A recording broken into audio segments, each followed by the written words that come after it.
Liberdade é ter sempre o grande poder de serenidade, de forma que possamos ter a identidade, que está dentro de nós e se descobre. Liberdade é não ter medo, mas ter sim o respeito.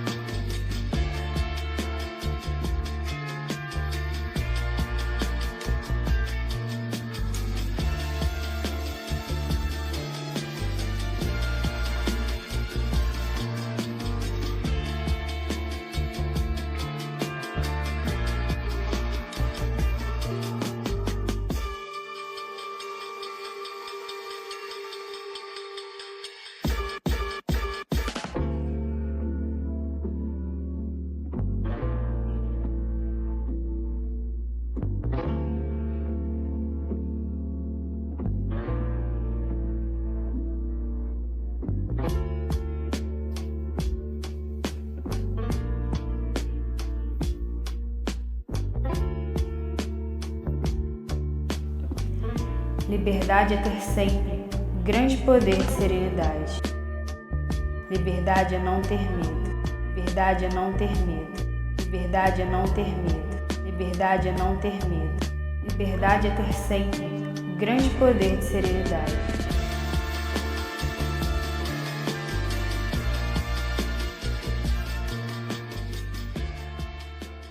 Luiz Paulo Damasceno de Souza. Belisa Oliveira Canuto. Sofia da Silva Bispo. Eu sou um homem gay. Eu sou queer. Sou uma mulher transexual e sou pansexual.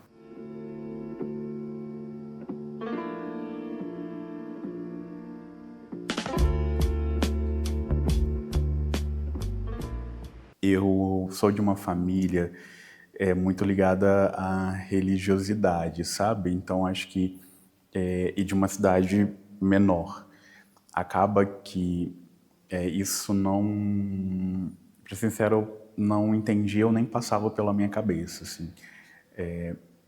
A questão da sexualidade, né? Era sempre tabu a sexualidade. Então essa percepção, entendimento de homem gay veio bem depois. Eu aqui, já adulto, de fora, vivendo a minha vida, tive uma experiência com um amigo e foi a partir de então que aí aconteceram as crises internas e até hoje eu me entender como um homem gay. Embora eu tenha crescido católica, eu sou católica até hoje, eu sempre entendi a minha fé de uma forma diferente do que as pessoas católicas tradicionalmente entendem. Então, quando eu percebi que eu não gostava só de meninos, e eu gostava de, na verdade, todo mundo de certa forma assim, eu não tive muito problema com isso. Então, pra mim sempre foi muito normal. O problema veio, na verdade, quando me disseram que eu não poderia ser dessa forma, assim. Quando eu realmente comecei a namorar minha namorada de agora. Primeiro eu comecei a suspeitar sobre a minha sexualidade, do que eu gostava, do que eu me atraía, e me entendi como uma pessoa bissexual. E depois disso veio o meu gênero. E eu passei por várias questões no gênero, né? Primeiramente me entendi como uma pessoa não binário, depois gênero fluido e depois como uma mulher trans mesmo. E esse processo foi muito doloroso porque nesse meio eu perdi minha bisavó, entrei num colégio católico, então foi tudo muito pesado, sabe? Só que, amém, que hoje deu tudo certo. Mas o começo foi bem tenebroso mesmo, porque a gente não tem um norte, sabe? A gente não sabe o que está acontecendo. Eu agradeço muito por ter nascido nessa geração que a gente tem acesso à internet. Então, eu aprendi muito, pesquisei muito, me informei muito, estudei muito para poder ser quem eu sou hoje. E acredito que foi, assim, doloroso mesmo, com certeza. Eu sou de uma família preta, então o amor pra gente não é tradicional, é um amor diferente, é muito atravessado de formas diferentes. Então quando a gente coloca sexualidade, pra mim não ia ser uma barreira, tipo, tão grande como foi, né, assim, no começo do namoro. Mas pra eles foram, e assim, é diferente, né, são outras gerações, mas eu também acho que a gente não tem que respeitar todas as opiniões, assim, porque senão a gente acaba se apagando. E E eu me respeito muito mais do que eu acho que eu deveria respeitar outras opiniões, assim. Eu comecei conversando com os meus amigos, sabe? Que quando eu comecei a me questionar, eu comecei a conversar com eles, tipo, o que vocês acham sobre isso? Eu tô meio confusa, vocês sabem alguma coisa para me dizer? E a gente ia trocando muito, e conforme foi passando os anos, eu fui tendo um processo de aceitação comigo mesma e com os meus amigos primeiro, sabe? Pedi para eles, por favor, me chamem no pronome feminino, me chamem por nome tal. Eu escolhi 3 nomes antes do meu e toda vez eu falava com eles, não, me chamam por esse aqui para ver se eu gosto. Ai, acho que não combina tanto. E esse aqui agora? Ai, acho que não combina tanto. Porque eu sentia essa liberdade com eles e eles me deixaram muito aberta para poder experimentar isso tudo, sabe? E quando eu tive certeza de quem eu era, eu mandei um textão no Zap para minha mãe e para o meu pai, tipo, contando tudo, porque eu também sentia muito, eu tinha muito esse problema de conversar com eles e foi algo que mudou com a minha transição também, a nossa relação. No primeiro momento foi um choque para eles não souberam como reagir, mas depois eles foram entendendo e o meu irmão também foi um anjo, porque ele tem 4 anos a mais que eu, então assim, ele entende tudo, sabe de tudo, e ele me ajudou bastante no processo de corrigir pronome, corrigir nome. Meu pai foi o primeiro a acertar meu pronome, juro, eu chorei nesse dia, foi muito lindo. Foi o primeiro a me apresentar também para outras pessoas. Ah, essa aqui é minha filha, Belisa. E depois foi a minha mãe. E de lá para cá, nossa relação mudou muito, sabe? Eu abraço eles mais, a gente diz que ama um pro outro e isso não acontecia antes, sabe? Então acho que a transição foi muito boa para mim, mas para eles também. O que acontece? Eu não sou uma pessoa que cheguei lá em casa e falei assim, eu sou gay, né? As únicas pessoas que eu meio que mandei um textão, assim, foi das minhas irmãs, que a gente tem um grupo. Então, aí um dia, tem até pouco tempo, tá? Que isso aconteceu. E aí eu mandei lá um textão e elas, tá, tudo bem, já sabia. E aí a gente chama da mesma forma, sabe? E foi isso, assim, foi dessa forma, sabe? Aí outros parentes, porque eu postei uma foto com o ex-namorado, aí foi lá, curtiu, viu, e, sabe, não foi aquela coisa assim, eu cheguei, sou gay, vou dar satisfação pra vocês. Eu só comuniquei ali, minhas irmãs no sentido, falei, olha, vocês vão ver fotos na internet, vocês vão ver isso e aquilo, e, tipo, tô comunicando pra vocês entenderem que isso faz parte da minha vida. Não foi no sentido, estou contando, não, sabe? Foi. Porque assim, com mais de 30 anos, tendo que trabalhar pra caramba pra poder se sustentar. Aí você não ser você na sua totalidade, sabe? Eu acho que esse foi um dos momentos de mudança pra mim em relação à sexualidade.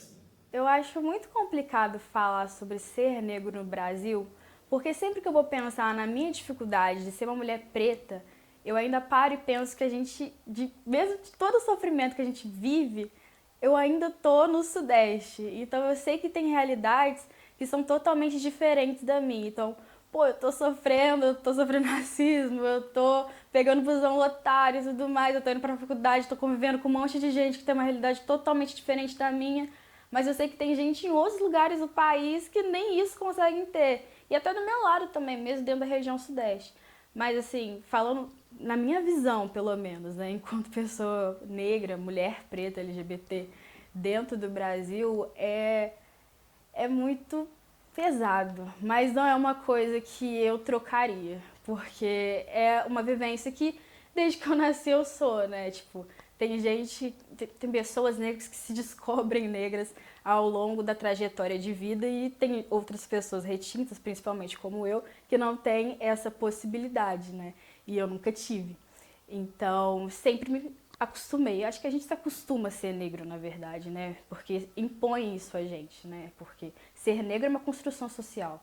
Então, a gente se acostuma com isso e a partir desse lugar de acostumar com esse fator social, a gente reivindica o nosso lugar também e é isso, sabe? Se valoriza e vamos viver e luta pelos nossos também e por todo mundo, né? Porque a gente tem que construir uma sociedade integrada. E é essa visão de mundo que eu acredito, assim.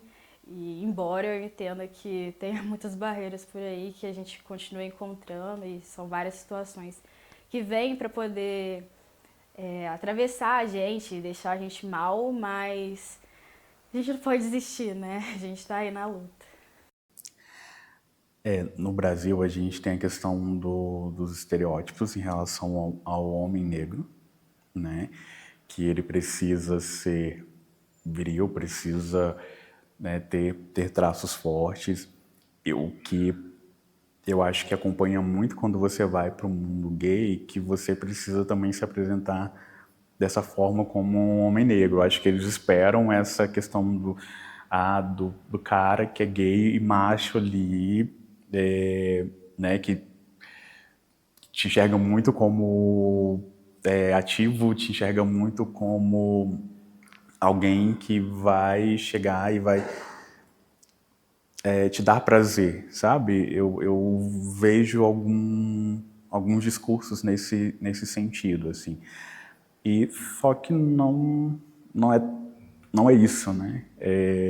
Então, eu estou colocando, né, que esse discurso que a gente tem do homem negro forte, ele acaba, eu acho que também passando pro mundo gay.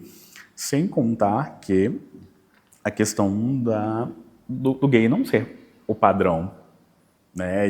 No sentido de que se espera dessa beleza importada, né? A gente tem o nariz mais achatado, a gente tem, né, os lábios mais grossos. Então, assim, tem toda essa... que às vezes vai de encontro ali com uma conversa, com algum aplicativo, né, que até na balada você tá querendo alguém e às vezes não vai corresponder a esse padrão que ela quer, que na maioria das vezes é um homem branco que tem, né, porque ele é mais visto. Hoje tem mudado muito essa questão da gente ver muito mais homens negros na mídia. Eu acho que isso dá um outro olhar, né? Porque antes a gente tinha que achar só porque o cara era branco e estava na mídia, mesmo sendo feio, ele era o galã, né? Isso a gente tem aí, até para citar nomes. E o homem negro, ele nunca esteve tanto nessa figura de galã como hoje. Então acho que tem mudado um pouquinho essa percepção. Como homem negro, né? Eu não posso correr sem, sei lá, um documento. Eu tenho amigos que andam sem documento, brancos andam sem documento, e eu não posso andar sem documento, porque se a polícia me parar, eu tenho um documento. Então, eu sempre, na hora de correr, assim, é um episódio que eu sempre lembro que eu sou negro. Porque eu fico com medo de ser baleado, porque às vezes acontece isso, de um homem negro ser baleado, apenas por estar correndo, às vezes até para pegar um ônibus, como a gente já viu em alguns casos. Mas nessa forma de diferente de tratamento, né? Então, acho que a gente sobrevive bastante, sempre tá nessa... E tem uns pontinhos aí de vida normal. Para mim, assim, são altos e baixos, né? Porque quando a gente pensa pelo lado de preconceito e pelo lado de sofrimento, assim, eu não sei como colocar isso para fora. Mas eu sinto muito medo de sair na rua. Eu odeio andar sozinha. Pra mim, é a pior coisa do mundo eu ter que andar sozinha, ter que resolver coisas sozinha, porque eu nunca sei quem vai estar na rua comigo, sabe? Eu tenho certeza de mim, tenho certeza que eu não vou abaixar a cabeça se algo acontecer. Eu não vou deixar passar, mas, tipo assim, a gente não sabe quem é o outro, sabe? Esse mês a gente teve, pelo menos, fiquei sabendo de uns 3 casos de assassinato de mulheres trans próximos daqui, e eu fiquei com muito medo, sabe? Mas a gente não pode se deixar levar por isso também, sabe? Não deixar o medo acuar a gente, porque é isso que eles querem. Querem que a gente fique fechado, querem que a gente fique com medo. Mas, pra mim, é algo bom, porque eu vejo que isso me transformou, me faz uma pessoa melhor, uma pessoa incrível, mas, ao mesmo tempo, me deixa com medo, né? Porque eu sei que qualquer dia eu posso não voltar para casa, sabe? Qualquer pessoa pode passar por isso, mas eu, sendo negra, trans, da periferia, é muito mais pesada, sabe? Todas, como eu, sobrevivem, sabe? Eu acho que no Brasil a gente já tem esse negócio da sobrevivência por todo o nosso histórico e tudo que a gente já passou. E é o que eu sempre converso com as pessoas que estão ao meu redor, sabe? Todo mundo tem problema, todo mundo tem alguma questão. Só que quando a gente vai analisando as pessoas, a gente vai fechando elas ainda mais num ciclo, sabe? Eu sendo uma mulher preta, trans, da periferia. Então, assim, a gente vai colocando mais coisinhas e tudo vai ficando mais pesado, sabe? A gente, às vezes, não de forma indireta, passa por situações que colocam a nossa vida em xeque. Mas as outras pessoas, às vezes, passam, né? Outras pessoas da comunidade passam. Então, isso é também questionador. Mas a gente passou por um período bem constrangedor político, né? Onde a gente tinha essa coisa do temer, né? A gente viu vários vídeos, né, de gente xingando um casal gay na rua, né, um vizinho matando o outro por ser gay. Então isso nos dá um certo pavor e um certo sentimento de sobrevivência, sabe? Eu acho que isso é algo que, em contexto nosso brasileiro, ainda... E falo isso no sentido da gente andar de mão dada na rua quando a gente está no relacionamento, da gente se abraçar, a gente se beijar, como que isso é problemático ainda, né? Eu lembro de um episódio onde o pai estava abraçado com o filho, acharam que era um casal gay e bateram. Então, assim, o quanto que a gente ainda sobrevive e o quanto que a gente, nesse meio termo, vive a nossa vida normal. Eu me enxergo dessa forma, sabe?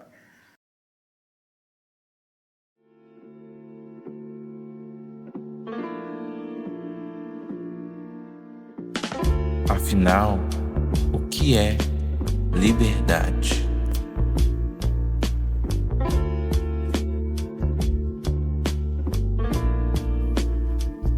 Liberdade... É bem difícil pensar o que é liberdade. Liberdade é sempre um anseio, né? É aquela coisa de você ir descobrindo possibilidades e querendo-as ao mesmo tempo, sabe? Então, o que eu enxergo hoje de liberdade em relação ao meu ir e vir, a minha tomada de decisão por mim mesmo, é algo que eu ansiava lá na minha adolescência, né? Então, eu acho que a liberdade tem a ver com esse anseio da gente querer algumas coisas e ir conquistando, e essa conquista te deixar com autonomia. Talvez liberdade seja ali um anseio, mas você adquiriu a partir da autonomia. Pra mim, a liberdade é isso aqui agora, sabe? Eu poder me maquiar, usar meu cabelo, usar as coisas que eu gosto, fazer o que eu gosto. Pra mim, isso é liberdade, sabe? Eu poder viver, ser quem eu sou, com medo, porque a gente sabe, né, o país que mais mata pessoas trans no mundo. Mas eu sinto que sim, eu tenho liberdade pra ser quem eu sou.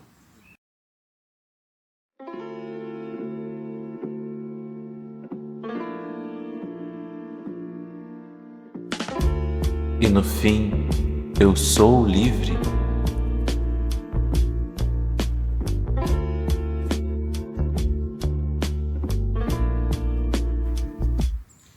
Então, eu acho que é muito complicado, né? Porque a gente pode colocar em várias vertentes. Por exemplo, eu sinto liberdade de ser quem eu sou, mas eu não sinto liberdade em acessar certos locais, sabe? Principalmente banheiros. Não me sinto confortável em banheiros, não me sinto confortável em alguns espaços privados, principalmente dominados por pessoas brancas. Então, essa liberdade ela é muito agridoce, sabe? Ao mesmo tempo que a gente pode experimentar, a gente também não pode. Então, assim, eu acho que é muito uma via de mão dupla, sabe? Ao mesmo tempo que a gente vai, a gente também volta com ela, sabe? Não sinto que a liberdade seja algo para todo mundo e que eu consiga acessar sempre. Sim, eu tenho essa sensação de ser livre, assim. até falar, né, que eu sou um homem gay, eu acho que isso é a forma de eu falar que eu sou livre, sabe? Porque por muito tempo foi um anseio que eu não conseguia conquistar, sabe? Então, sim, hoje eu posso ver, né, assim, medir que realmente tenho essa liberdade de ser quem eu sou como um homem negro e gay. Eu te olho, eu te enxergo, eu te escuto, eu espero. Lágrimas em meu rosto, fogo que queima, sorrisos assumindo um posto, o da coragem de ser quem eu sou. Eu espero e tomo o que é meu. Eu te enxergo e espero que você me enxergue.